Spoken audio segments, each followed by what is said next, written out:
Welcome to Flat Earth Debate Live. I'm your host, Nathan Oakley, and if you are new to this channel, or you've not done so already, how dare you, then be sure to subscribe, hit the bell notification icon, and join button if you'd like to become a Nathan Oakley 1980 channel member and keep up to date with the Flat Earth Debate. If you'd like to support the channel, there is a super chat that runs alongside each of these shows while they are live, and there's also a PayPal, Patreon, crypto, and thanks button in the info box below the video. Most importantly, if you'd like to join the discussion, simply mute the page you are currently watching, then click the link in the info box below this video to join the panel and express your views on the nature of Earth. If you do join, please don't swear. If you do, you'll be ejected, and if you are, please don't try to rejoin the stream using sock accounts. You'll be warmly welcome back on the next stream. Please also share the show on social media. Sharing the show obviously increases the live audience, but this in turn increases the chances of a more diverse panel, so please share the show on Facebook and Twitter. Now we are joined by Paul, Neil, 10th, Chocolate, and a whole bunch of people in Discord, so welcome one and all. Hey, hello. Hello. But you said my full name, but backwards. If you would have said Neil Paul, then it would have been my full name. That's fascinating. I'm so glad we opened the live show with that, Neil. Thanks. Any other little bits of Neil-related trivia that you'd like to share with my live audience? No? Moving on. Let's do a bit of housekeeping. The evidence of axial rotation of the Earth-based variety. Maybe you should ask Paul, or maybe Neil will answer. No. No evidence that Earth's turning about an axis? No? Fair enough. Any evidence of a self-perpetuating molten iron core at the centre of a presupposed spherical Earth? No, I just heard sonograms. Wait. I'm sorry. To go back to the previous question, you said it has to be turning. What has to be turning? Earth. Earth in what shape? As a sphere. Oh, nah. We can't do that because my man from yesterday told everybody you can't see the Earth as a sphere. And that basically he's the globalists that are running around telling people we live on a sphere and that we should see this curvature. They are the cause of flat earthers existing and asking these questions now. So it would have to be a ball before it could be a spinning ball. So according to my man, it's no ball. Too biggie, no curvy. Okay. My man in this instance is VoysovReason. Okay, so this is the same YouTuber from yesterday. Now, I'll grant 10th man that I did actually get into covering this guy's video yesterday, as much as I was like, this guy's tiny. In reality, same size as us here on Flat Earth Debate on the Nathan Oakley 1980 YouTube channel. Anyway, as before and as ever, go and let the guy know. Nathan Oakley 1980 sent me. Leave him a nice comment, help him in the algorithm. More so, because he's like similar sort of size to me, and therefore, if he's anything like me, he'll want every bit of help he can get, regardless of his position in this debate. So, as a YouTuber, I would hope he would return the favour should he respond to me directly and put a link to my video in his comment section so that people come and subscribe to me. So that's how it's supposed to work. What goes around comes around and all that stuff. But there it is. There's the link to his channel. So drop him a comment. Let him know Nathan Oakley 1980 sent me. And hopefully he'll do the same in return. Anyway, we're going to cover the second part of his series. Fun though it was last time watching him deny the very premise of being on a sphere and claiming that denial of his own rhetoric was the reason we had flat earthers. Very amusing stuff. Let's just let Arwin in. So we're going to cover his second part, which is called Proving the Earth is Not Flat, Part 2, The Stars. Oh, this should be good.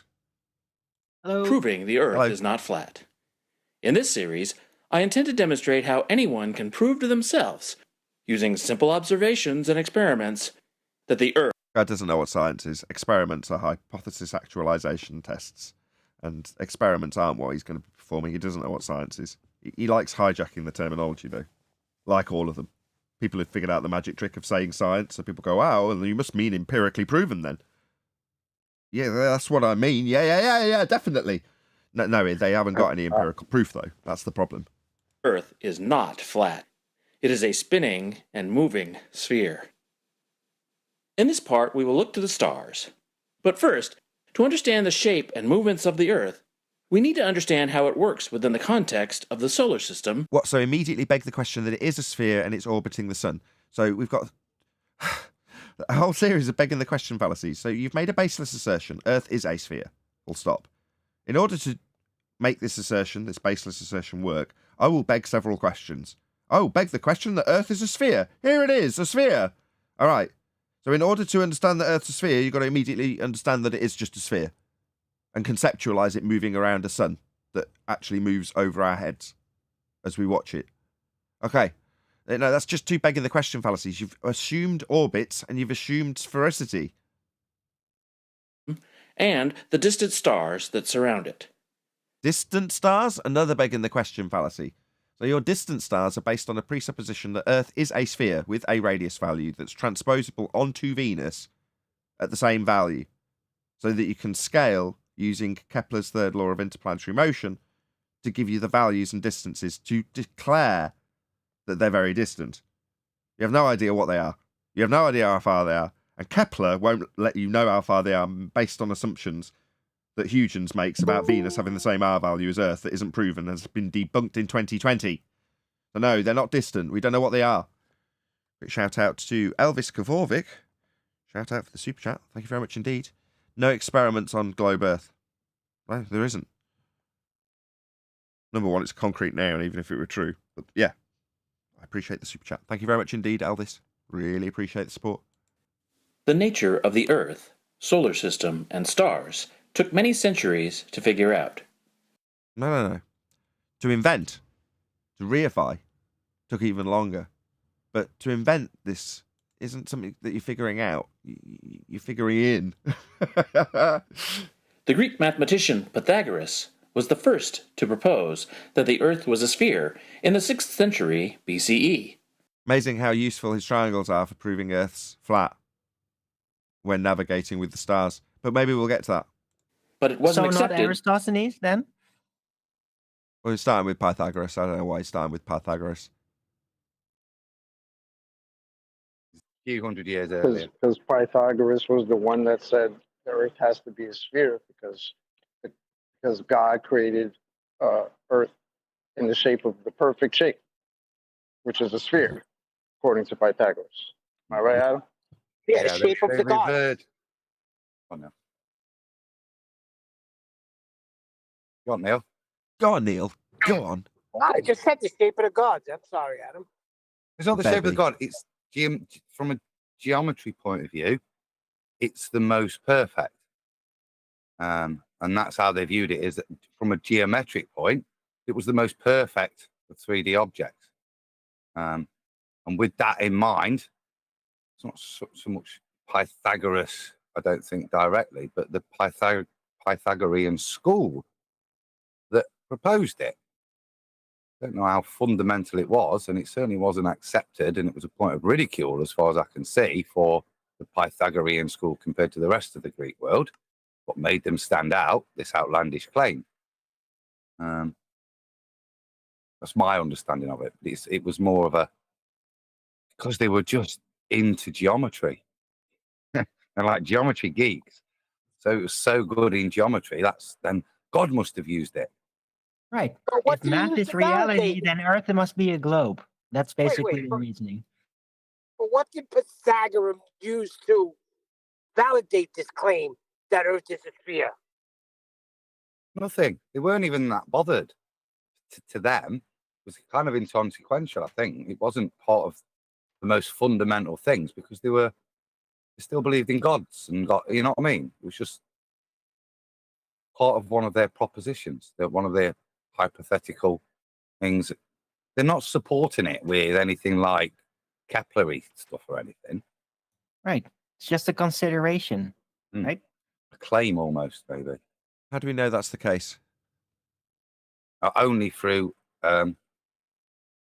rediscovered documents that will... I could go and find it. Are they primary He's got- source? When you say rediscovered, that sounds There's no ambiguous. such thing as... I suppose from a naive point of view, yes, you could cite it as a primary source, or at least a secondary source, that it's a recording of what What's people going remember. on? Hold on, I'm getting lots of weasel words straight away. What's going on? Yeah, well, that's because history is a weasel word. There is no primary source in history past 1100, and to pretend otherwise is you have to use weasel words. There we go. That's what I was trying to force you into saying. Perfect. Thank you, Adam. Any more on this? If math is reality and Earth is a sphere. This is often cited by people today. Well, everyone knew it was always a sphere. And then they quote these Greeks and others. It's like, no, they, as Adam said, they were fond of geometry. They loved that circle. They loved the globe shape.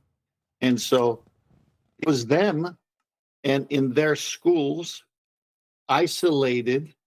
And then they say everyone knew it was. So then when we see other like drawings of the Mayans or the Egyptians, they all had exactly what all the other cultures had, which was this celestial dome type of a thing over a flat plane. So it isn't we all knew. It's the Greeks isolated here. As Adam said, they were geometry geeks. They thought about it. They talked about it. They certainly didn't prove anything with it. And so today the Denny Faulkners and everyone cites them and says, oh, globe Earth is really old. It's not a new thing. It didn't start with Copernicus. Most of the world until the Middle Ages, between the 5th and 15th centuries. So, flat earthers, you are only about 600 years behind the curve. Because we live on the surface of the Earth, we are limited to seeing it from our perspective. Or at least we were back then. Interesting turn of phrase from our perspective, eh? Okay. Well, he just validated what I said. He'll go to some group of people who had this inclination to think it's a globe and say everyone knew it when it was just the Greeks, and they even named their gods, their mythological gods, Jupiter, Saturn, and all this. And he's using them and saying, "There's my proof." Sure, but like I asked Adam, it's like when people come up with this stuff, aside from what they'll find on Wiki, where's the primary source research? Where's it being evidenced that these people... I mean, I'll take it to the extreme like I always do and say, where's the evidence they even existed? Well, I don't even mind them existing or them saying it. It's isolated to them is what I'm saying. The rest of the cultures believe otherwise. You got anything to say on this, John? Hello, by the way. Hey, well, no, I mean, they did use a flat Earth to think it's a sphere. So, yeah, if you want to point to crazy people like that being your proof of knowing, okay. Perspective is limited. Scientists create conceptual models and test them against observations. If a model cannot explain all observations and experiments, you either modify the model until everything fits, or throw out the model and start over. Sounds familiar. Yeah. No. So that's not how science works. I mean, I do this every single time we pull them apart, and in almost every single example that's been thrown up to date, I will take it apart and detail what the scientific method is versus this guy, in this case, describing how models have to compare and how they can adapt something in a model if it doesn't fit with whatever they're trying to describe with the model, right? That's science, right? Well, rather than me doing it, someone else want to take a stab at pointing out where is wrong and what would be right if it was science. If you don't, I'll just carry on. I don't mind either way. Just open it up to someone else. Well, that went well. So basically, science is an actualization of a hypothesis, and a hypothesis establishes the cause of an effect you've observed in nature. So if you're following the scientific method, that's natural science, that's science, then you'll be observing a natural phenomena. There's half a hypothesis because that's your dependent variable. Then you presume a cause of that phenomena. There's the other half of your hypothesis because there's your independent variable, presume cause of the effect. Once formulated, you can then form the antithesis of your prediction, also known as an alternative. Your prediction A causes B, independent variable causes dependent variable, and the antithesis, which is the null hypothesis, which is A does not cause B.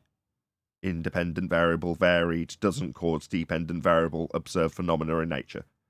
That's when actualized, that would be to say varied to see if it causes the effect, and experiment.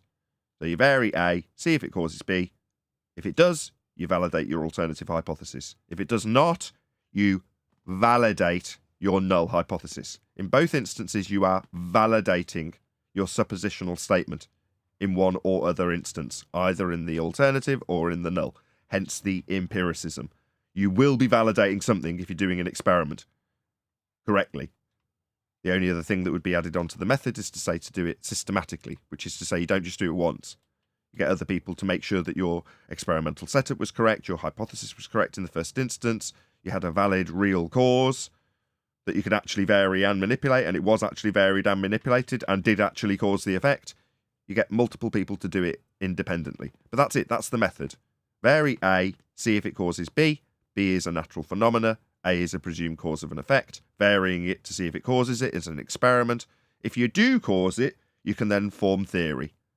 Now, what I've just summarised in the last 2 minutes was the singular scientific method. Anyone else got anything to add? Because it didn't go well. Nobody else took me up on it. Go on. I was going to say something about models. It's interesting that he thinks that that's how you create a model. That's not. But all the models he's got use a flat Earth. Maybe he should look into his models a little bit more before he talks about them. Okay, expand on that. But looking into things that then he can't just blankly assert it and be okay with it anymore. Well, he's either using Go on, John. I was going to say he's either going to use a tangential plane in surveying, or he's going to use the equatorial plane in celestial navigation to assert it's a sphere. But both of those are flat plane models. Daddy.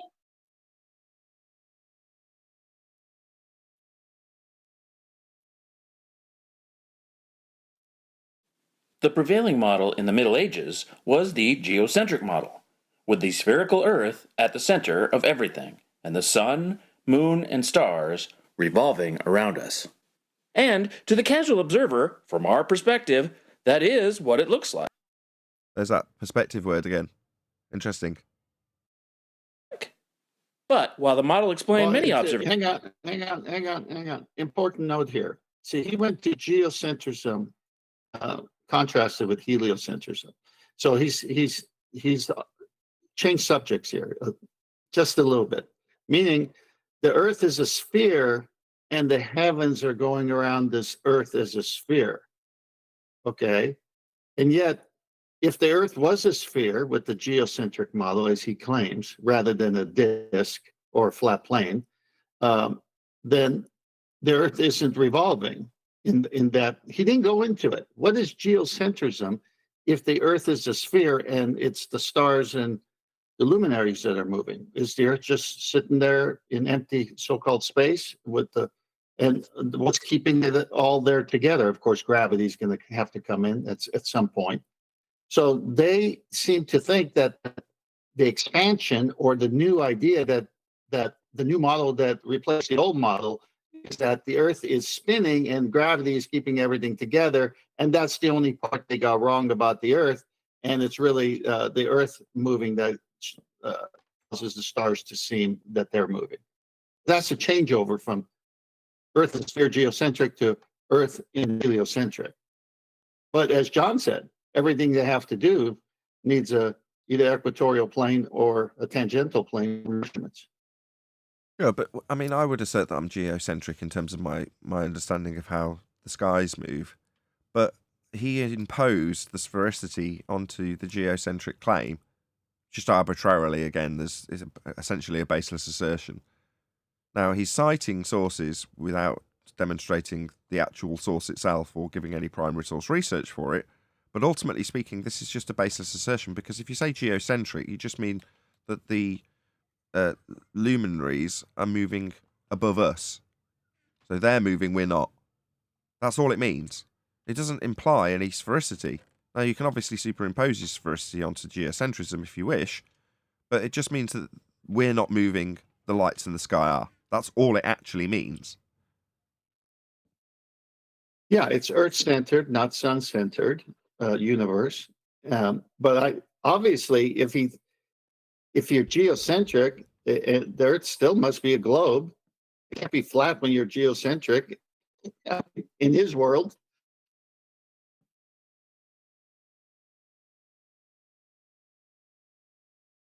Observations, it failed to adequately explain some of them. Most notably, the apparent retrograde motions of the planets. Copernicus saw... He cites it. This annoys me. So it's like, look, the ancients knew it's a sphere. Okay, right, why? Because of these models that were wrong. Right? That's in the book as well. Again, Adam? This is wrong.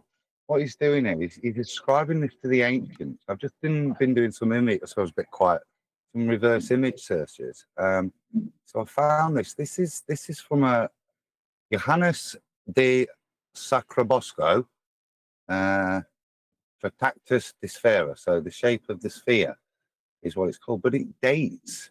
Well, again, they claim it dates from 1470s, but the only existing editions date from 1572 and 1569.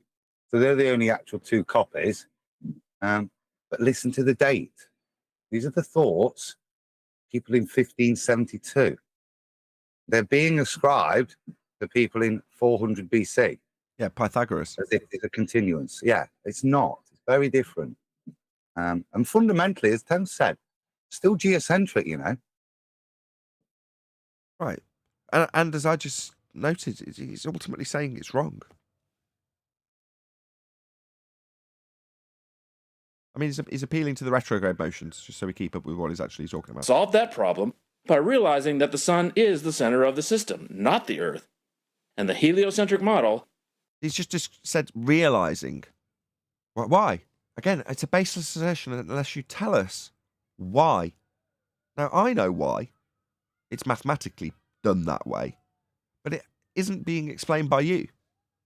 Still works to this day to perfectly explain all observations, measurements, and experiments. Right, models don't explain experiments. And the heliocentric model... Do you want to show us it? Is this it on screen? It isn't. But maybe you could show it us. So we can then point out that various aspects, number one, are shown in individualistic manners. That is to say that things like the mathematics of retrograde motion don't include things like gravity, do they? Where's gravity in this? They don't include things like the laws of thermodynamics in this. So there's very much not a working model that's ever been presented to us. You can't. But you're going to say that it works with the experiments. That makes no sense. I've just detailed what an experiment is. That's a hypothesis test. So the observations have to work with the model. No, they don't. No, you take observations and then you extrapolate out what you think they are in terms of these models describing them. That isn't the world. That's a reification fallacy. Furthermore, you're definitely wrong on the last one. Experiments are going to be needing to kowtow to what models do. This is ludicrous. Also, the ultimate test of any scientific model is its... Scientific model? Yeah, you don't know what science is, so you're definitely not going to know what a scientific model is. Very few and far between, I might add. Its ability to predict future events. Predictions are the hypothesis. It predicts the cause of the effect. So you're asked about face in terms of what you're describing in terms of science. The prediction comes before the experiment. This guy hasn't got a clue. What he's doing here is he's being sly and coy, because when something's repeatable and it's on a scale anyway, right? You can predict it. So we can predict, like when I called navigation school and I says, how can you sell a book that tells me where all the stars are going to be for navigational purposes from the year 2000 to 2050? We're in 2021 at that time. And he says, are you kidding? We know 1,000 years in the past and thousands of years in the future. It's just be too big of a book. So if you know something's going to repeat itself, you predict it. All of a sudden, you have your model. No, this always repeats itself. It's not like prophecy where God is saying something going to happen in the future and then it happens. This is what they're trying to say. It's nonsense. Yeah, they're describing when they say predictions, what will come next in a cycle. So they say, oh, check out my science. On that clock, after the 1 will come the 2. You watch. Check it out, it did. Science. No. Now, a prediction in science, I've already detailed what a hypothesis is. Well, a hypothesis has got a different name. You can call it by a different name. You can also call it a scientific prediction. That's what a hypothesis is. It predicts the cause of an effect. Now, it's a suppositional statement with the antithesis built into the statement. So A causes B and A doesn't cause B. Both can't be true. Without actualization of the hypothesis, you've got a statement that A causes B and A doesn't cause B. So as a statement in isolation, a hypothesis, that's a suppositional statement of cause, cannot be used to describe an outcome because you've got a contradictory statement within it. The null contradicts the alternative until you vary A, that is to say, actualize your hypothesis, actualize your scientific prediction. And in terms of what it's predicting that both A causes B and A doesn't cause B.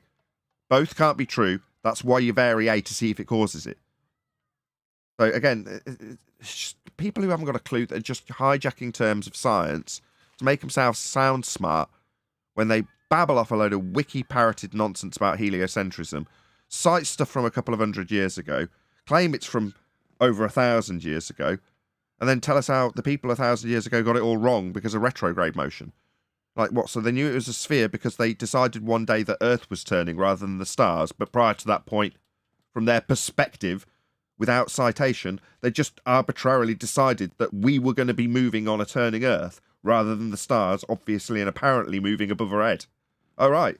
So that's why it was so. Suddenly we moved around the sun in this heliocentric model, formerly geocentric at the point of this discussion. Like, oh, wow. Any reason for any of this at all being given? Any justification? No, it's just parroting off of some history he's got from Wiki. It's pretty sad.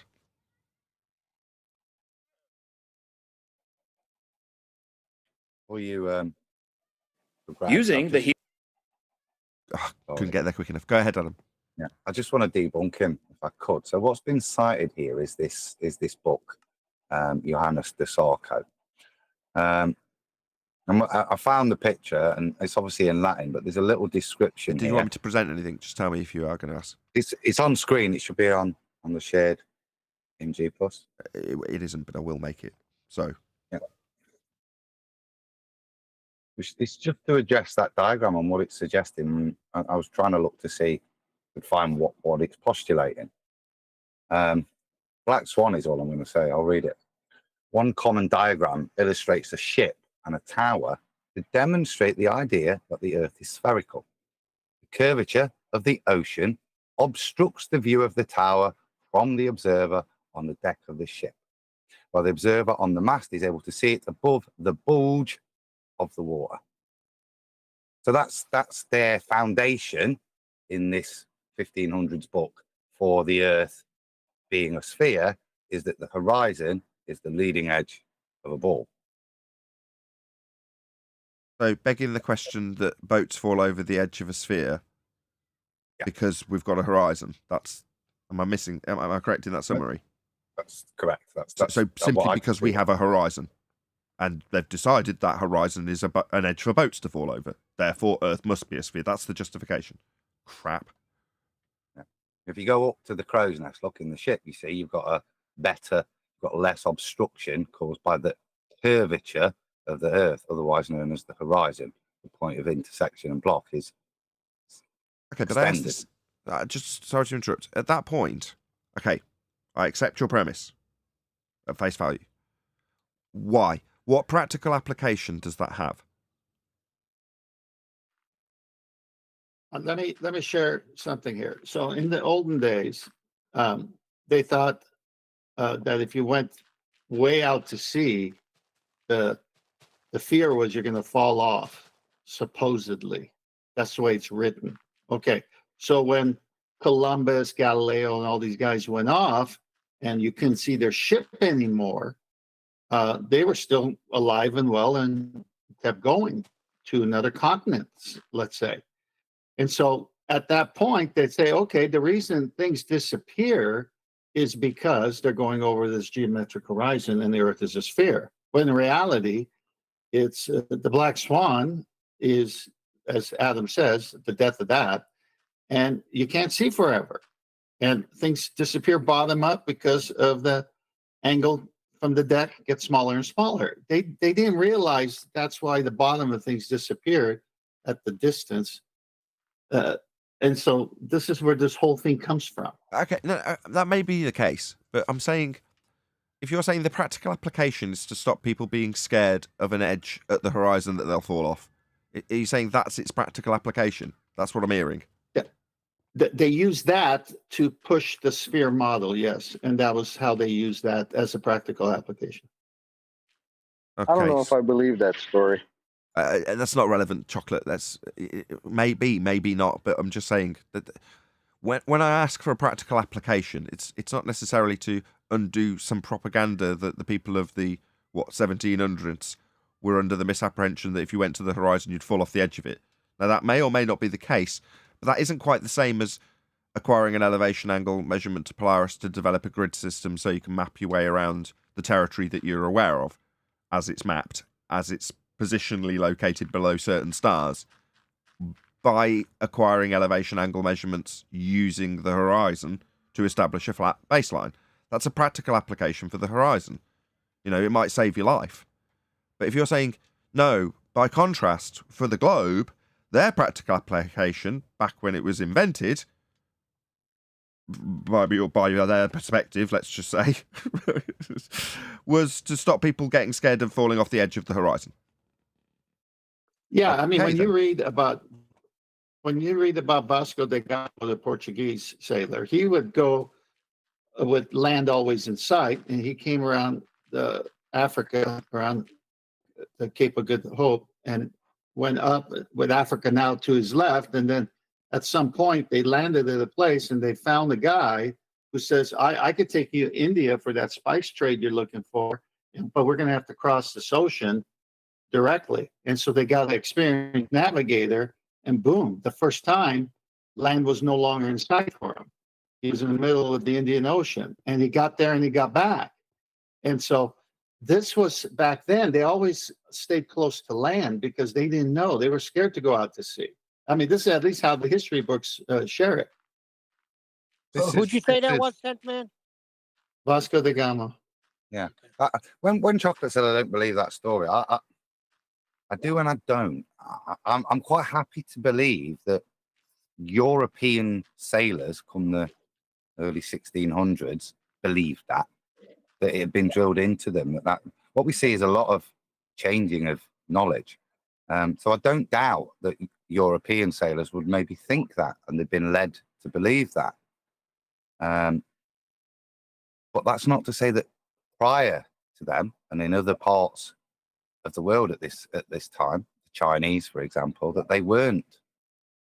They were ignoring that, and they were mapping the world. They don't believe that, and I think it's a simplified tale. But that's not to say that there wasn't propaganda to limit European sailors, especially when you see that either go to the Indies and they're shown how to circumnavigate the Indian Ocean, how to cut straight across it using the stars. That's what they're told. I think the Dutch get told, don't they? How to cut that even shorter instead of sailing all the way around the capes. So I don't. That knowledge was there. It's lost, and then it's misrepresented. I would say to European sailors, so that may have some possibility of truth in it, but it's not to say that prior knowledge to that precluded what Nathan was describing, an ability to use the horizon and the stars to navigate. I'll cite something. The Maoris. So the Maoris have people over there in New Zealand that So this again isn't primary source, but this is ancient preserved knowledge through the elders. So they've got these blonde people with blue eyes that promote, and they've preserved this history, how they got there. And their ancients tell the tales that they left at Mesopotamia, traveled out across the Pacific, stayed for a while in Central America, then headed out into crossed the Atlantic, then headed out into the Pacific, where they became inhabitants of the Polynesian islands, and then finally wound up in New Zealand. Their elders preserved that story of and they tell how they got there by using the stars to guide them across the great ocean. So that knowledge is old, much, much older than this, preserved, independent, for me, with no bias, because it's not making a claim, it's just preserved as their ancestry, which is interesting to us now, but it wasn't used as a boast. We use the stars. There wasn't anything significant back then when they're preserving it. But if we analyze it now, in comparison to things like this, where we're being told we're all dumb and think we're going to fall off the edge, no, it's not what we're against. Yeah, and the Polynesians have a rich history of navigation where they use ocean currents, wind patterns, wildlife like birds and the stars. Thousands of miles of island hopping. So, yeah, I agree with Adam there.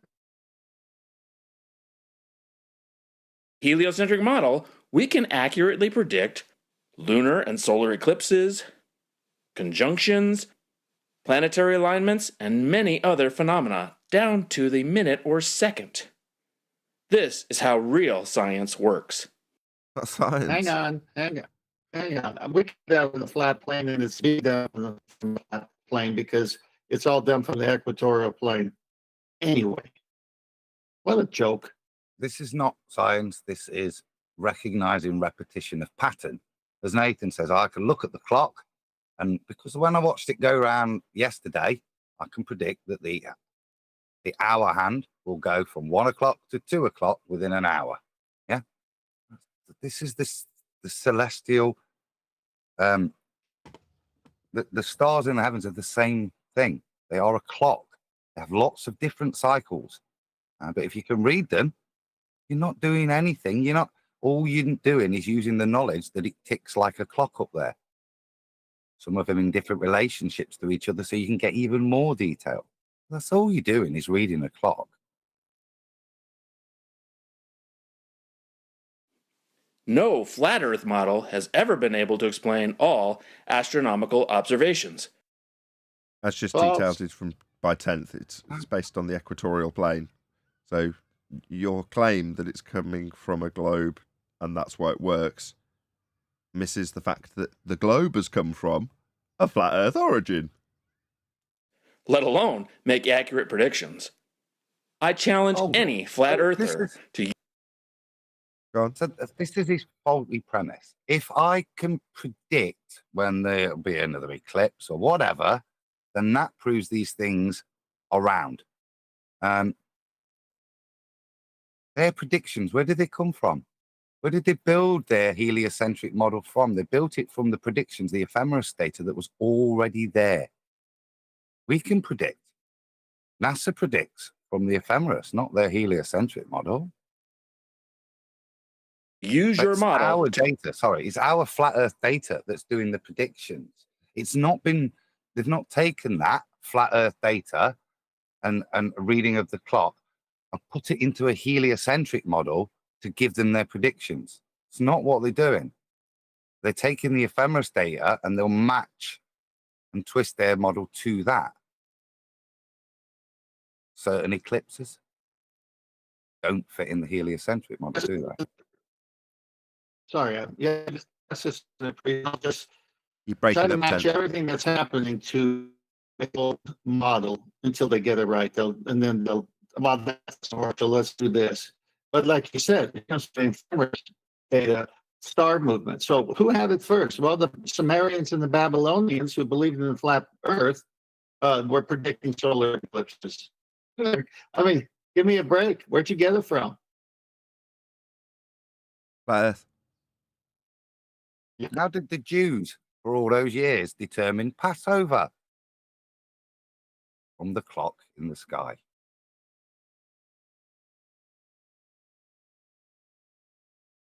Oh, have I just done something I shouldn't have done? Looks like it. This is part 2 of a series by an observer. Observers are. It is this backdrop. Are those puzzles in Hero Wars even real? Okay, so I lost my place by pressing the wrong button. Oh, now I'm on a completely different video. Here we go.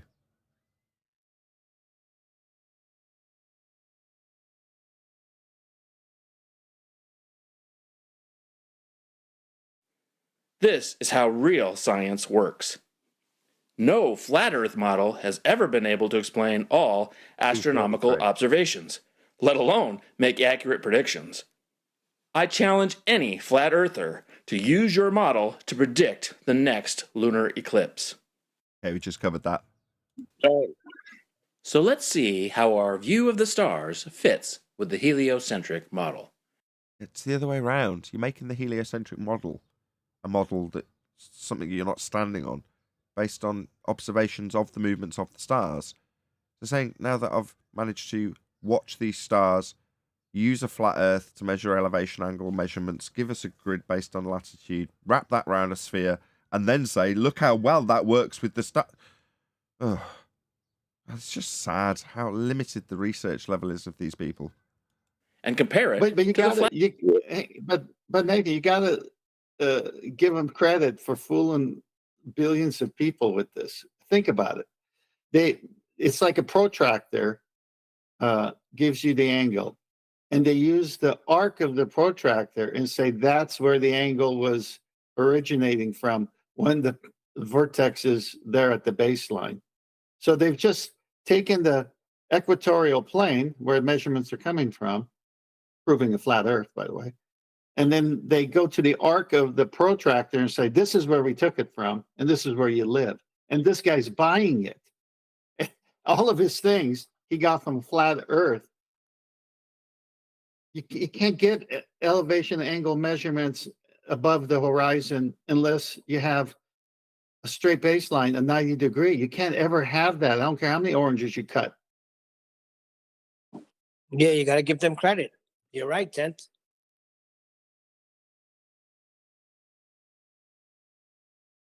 Flat Earth model. I think he should.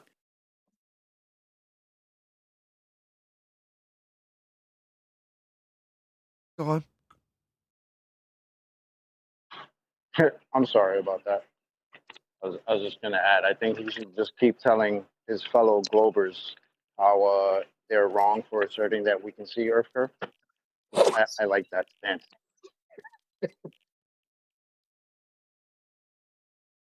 In the heliocentric model, the Earth spins on its axis once per day.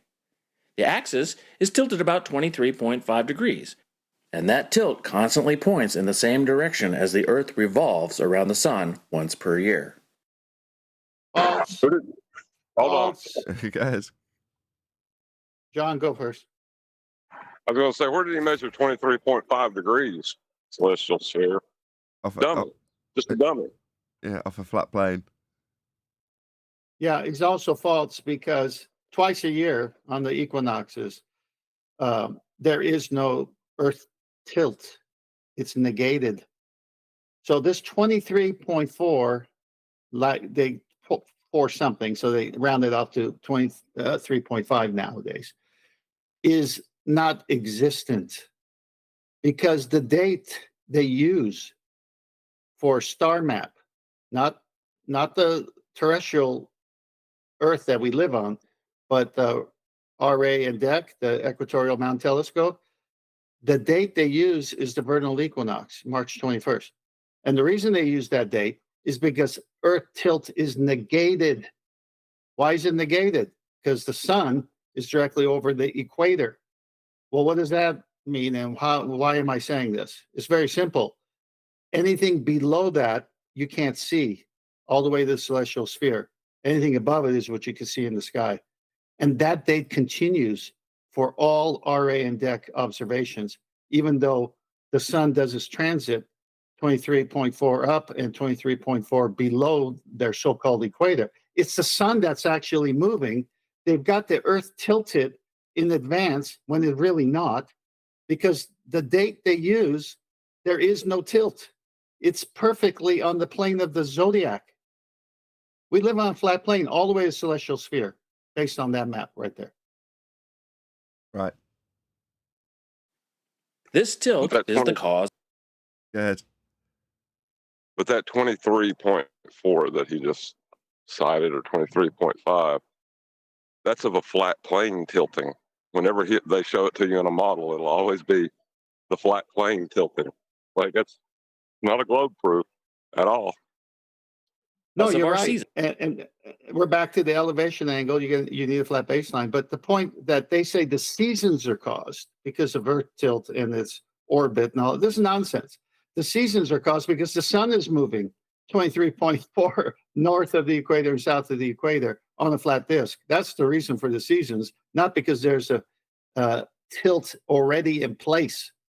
And then when it's no tilt, that's when you start saying, okay, everyone in the world could have these coordinates and see the same stars when it's no tilt. Really? Well, what about when it's the solstice? What reference am I using then for when I'm using my RA and DEC equatorial mount telescope? Oh, March 21st, when there's no tilt. What a joke. Just a quick minor point with that, what he's just said. His validation seems to be that his model works perfectly. So I'm just going to cite a Selenelian eclipse. Selenelian, or horizontal lunar eclipse, occurs when both the sun and eclipse moon are visible at the same time. The Selenelian seems impossible. It is in the heliocentric model. Okay, it doesn't work in the heliocentric model. They're going to have to do what they're going to do here, which is give apologetics. How can you see the sun and moon at the same time when you have to be exactly opposite on the Earth during a lunar eclipse? The answer: atmospheric refraction. So that's the rebuttal to the fact that it doesn't work on your model.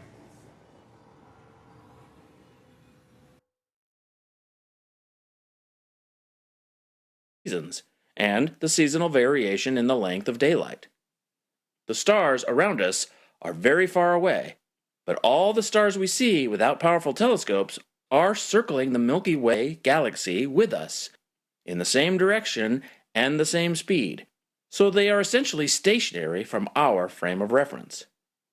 It is this backdrop of stationary stars we can look to understand the shape and movements of the Earth, as I will explain. No, they've been back-engineered. Very frustrating. Okay, I'm going to do... Did you hear? Just one second. Just want to do a quick super chat. Shout out to Goldie. Says, good morning from Flat AF, South Florida. Really appreciate the support. Thank you very much indeed for the super chat, Goldie. Go ahead, Adam. That claim there seems to deny parallax. Again, a failing in his model. His model should demonstrate parallax. There is none. Now he excuses it. Oh, they're so big and so far away that's why you don't see it. It's not an excuse to deny the effects of parallax. Plus, he just reversed. Remember, just reverse everything, whatever they say. He says the stars are stationary, Earth is moving, when in reality the Earth is stationary and the stars are moving.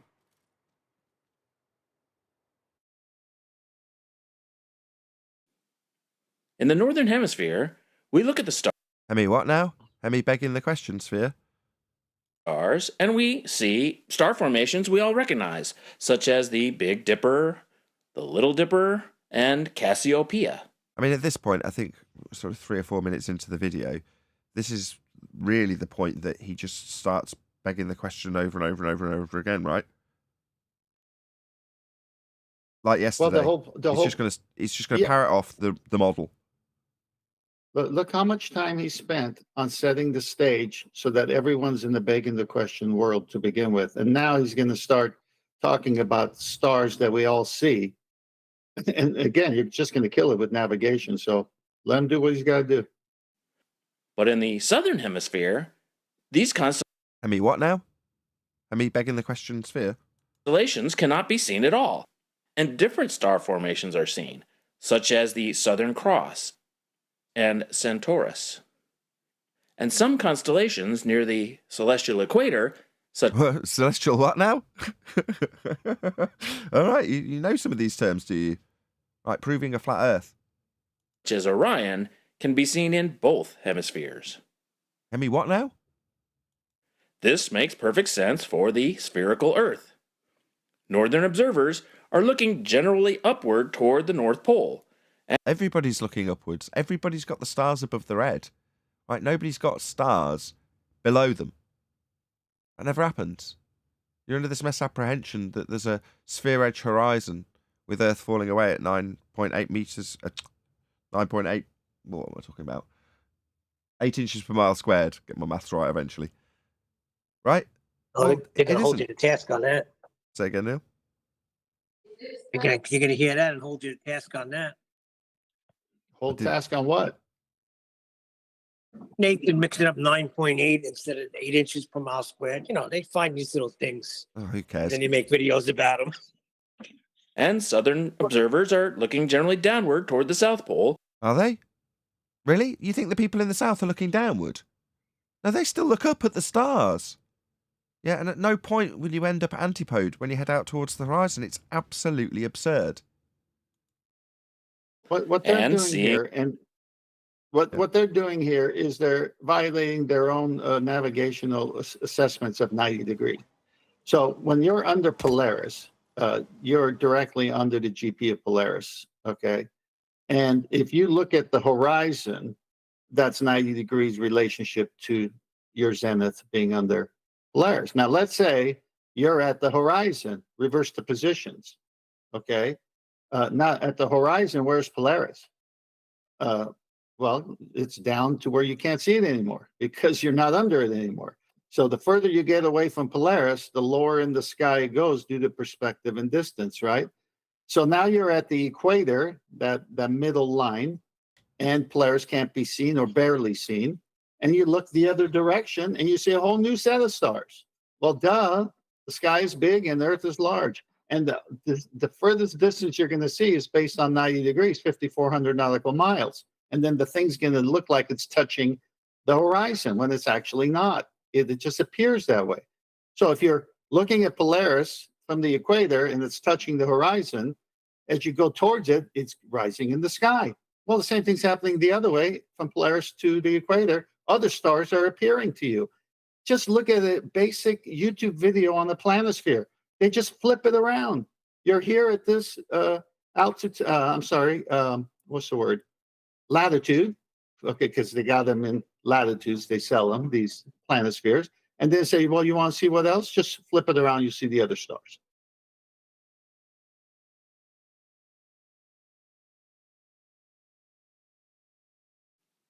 The curvature of the Earth is what blocks the stars of the other hemisphere from view.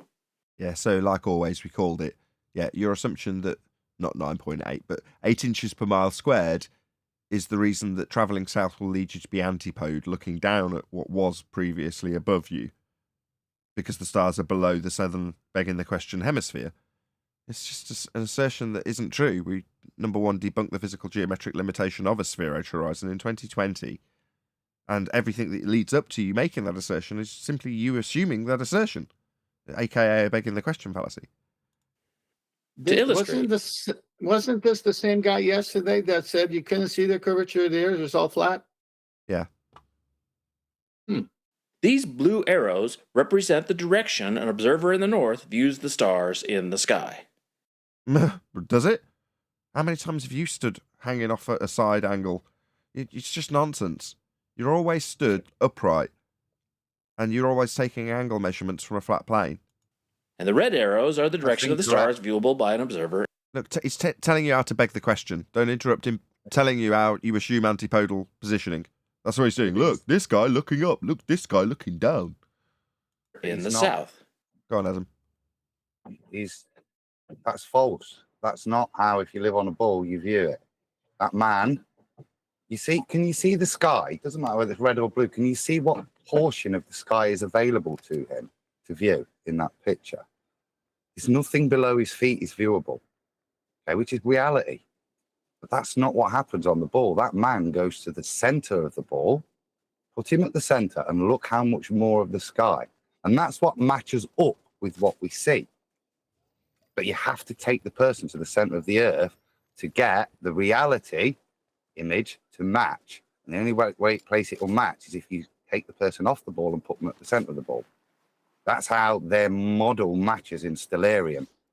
It will never match from the surface. It only ever matches if you take the image you take from the surface and drag it 969 miles down to the center of their ball and place the person there. Then the sky map matches the Stellarium map.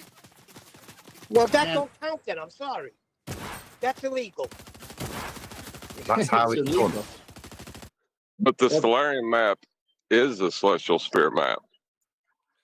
Yes, but when they stick it on the ball, the only way in which it lines up, this is why the moon phases don't work, but that you can put it in Stellarium and they will work, is because the view that you generate is not the view that should be possible on a ball, but it is the view that's possible on a plane.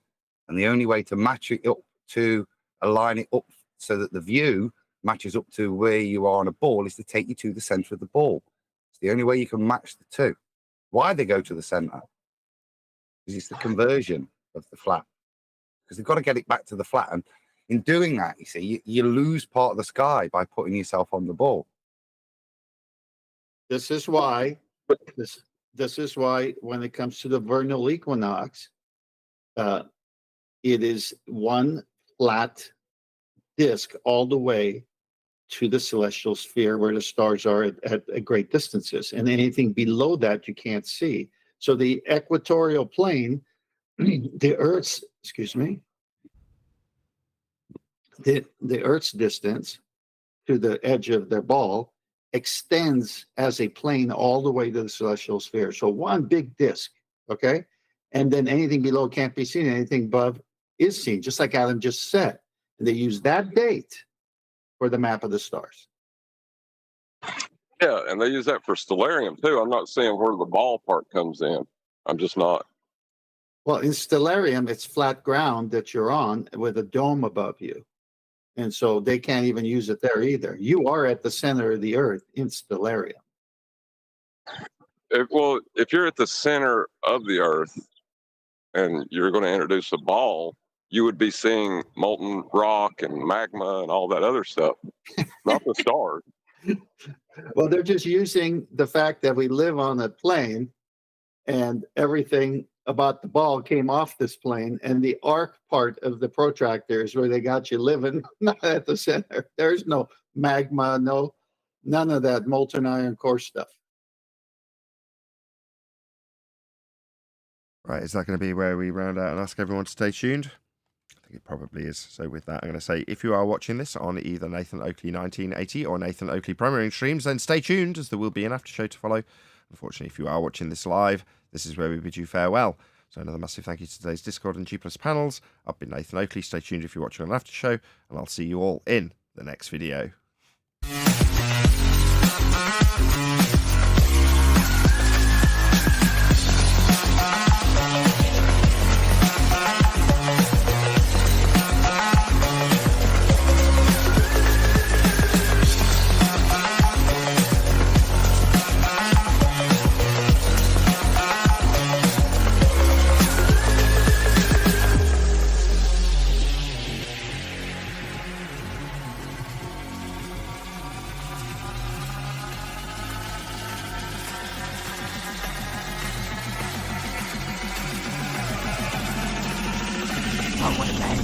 What a lovely day!